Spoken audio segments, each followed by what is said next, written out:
បាទយើងសួរដល់ពុកម៉ែបងប្អូនទាំងអស់គ្នាថ្ងៃនេះខ្ញុំចង់ចែករំលែកតិចមួយដែលធ្វើយ៉ាងម៉េចដាំបន្លែ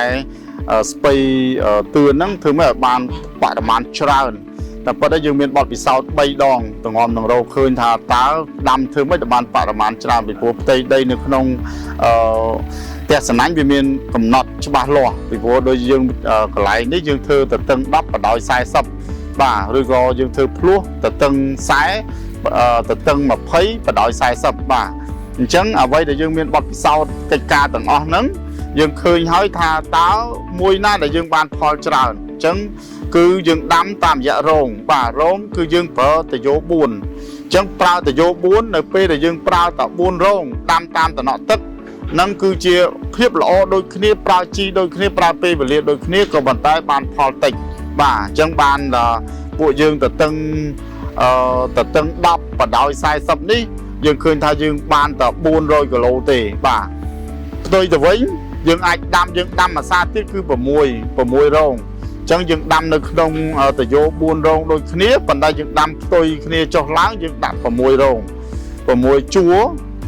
នៅក្នុងមួយរងយើងដាក់6ជួរយើងឃើញថាយើងកើនរហូតទៅដល់ពី400គីឡូឡើងទៅដល់600គីឡូបាទហើយឃើញពេលវេលាដូចគ្នាអីដូចគ្នាប៉ុន្តែតិចនៅចុងក្រោយដែលពួកយើងបានធ្វើនេះគឺយើងដាំ8រងអញ្ចឹងយើងកើន1គុណនឹង2យើងឡើងរហូតទៅដល់800គីឡូអញ្ចឹងផ្ទៃដីទាំងអស់ដែលយើងដាំទៅហ្នឹងយើងសុំថាការប្រើប្រាស់ជីប្រើប្រាស់ថ្នាំប្រើប្រាស់ពេលវេលាទៅអីទាំងអស់ការលូតលាស់របស់វាយើងឃើញថាដូចគ្នាទាំងអស់អញ្ចឹង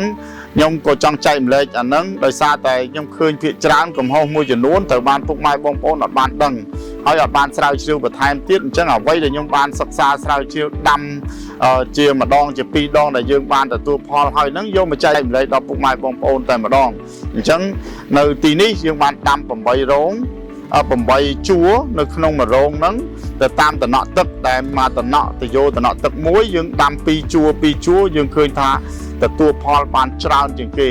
នឹងគឺជាអ្វីដែលចង់ចែកម្លែកដល់ពុកម៉ែបងប្អូននៅតិចនិចដែលដាំធ្វើយ៉ាងម៉េចដើម្បីឲ្យបានផលច្រើនសម្រាប់ស្ពៃ